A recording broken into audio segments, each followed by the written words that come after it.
என்ன சித்ராமா, ஒரே குழப்பமா இருக்கீங்க? அப்படிலாம் இல்லப்பா. அப்ப எங்க போறீங்க? கவர்மெண்ட்ல மானியம் கொடுக்கறாங்களப்பா வீடு கட்டுறதுக்கு, அந்த ஆபீஸ்க்கு போறேம்மா. ஓ அப்படியா, கிடைச்சிருச்சா? எங்கம்மா, ஒரு மாசமா அலையிறேன். அந்த அதிகாரி அதை கொண்டு வா இதை கொண்டு வான்னு ஏதாவது காரணம் சொல்லிக்கிட்டே இருக்காரு. அவங்க கேக்குற டாக்குமெண்ட்ஸ் எல்லாம் கொடுத்திருந்தாலே நேரம் கிடைச்சிருக்குமே. எல்லாமே கொடுத்துட்டேம்மா. கடைசியா போகும்போது 2 லட்ச ரூபாய் மானியம் வாங்குறீங்கல்ல, எங்களுக்கு 40,000 ரூபாய் கொடுங்கன்னு கேக்குறாங்கம்மா. அப்படியா? வீடு இல்லாதவங்களுக்கு சொந்த வீடு கட்ட அரசாங்கம் கொடுக்கற பணத்திலயுமா லஞ்சம் கேக்குறாங்க? 40,000 ரூபாய் கொடுங்கன்னு கேக்குறாங்கம்மா. பணம் ரெடி பண்ணிட்டீங்களா? 10,000 ரூபாய் தாம்மா என்னால முடிஞ்சிச்சு. அதை கொண்டு வந்திருக்கேன். அந்த ஆபீசர் என்ன சொல்றான்னு தெரியல, பயமா இருக்கு.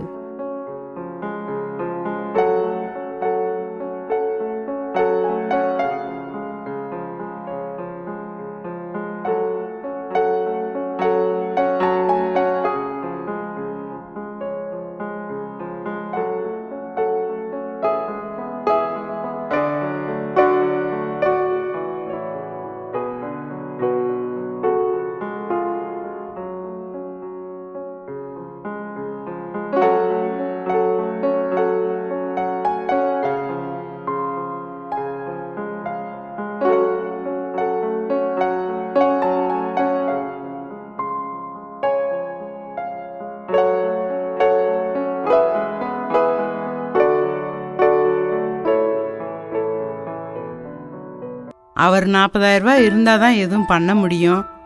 நான் கெஞ்சியும் பார்த்துட்டேம்மா.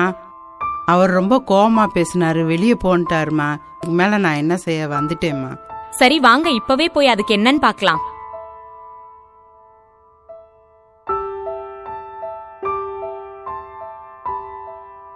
வணக்கம் சார், விஎன்டி சிவகங்கை சார்.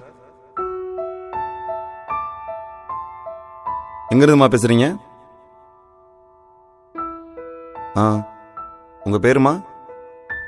சரி, என்ன கேட்குறாங்க உங்ககிட்ட? அப்படியா, சரிம்மா. நீங்க எங்க இருக்கீங்க? நம்ம ஆபீஸ் வர முடியுமா? நேரம் வர முடியுமா? நீங்க அட்ரஸ் சொல்றேன், எழுதிக்கங்க. நம்ம ஆபீஸ் வந்து காவல் துணை கண்காணிப்பாளர் அலுவலகம், ஊழல் தடுப்பு மற்றும் கண்காணிப்பு பிரிவு, காஞ்சரங்கால், திருப்பத்தூர் ரோடு, சிவகங்கைமா. நேராக நம்ம ஆஃபீஸ்க்கு வந்துடுங்க, நடவடிக்கை எடுத்துடுவோம். சரிங்களா? சட்டப்படி என்ன நடவடிக்கையோ எடுத்துடுவோம். வாங்க.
குற்றவாளி என தீர்மானிக்கப்பட்டு 4 வருட கால சிறை தண்டனையும் பணி நீக்கமும் செய்ய உத்தரவிடப்பட்டுள்ளது. சார், பார்த்து இந்த வேலையை முடிச்சு கொடுங்க. ஐ ஆம் நாடியா பக்கர். லஞ்சம் வாங்குவது எவ்வளவு பெரிய குற்றமோ அதுபோல லஞ்சம் கொடுப்பதும் குற்றமே.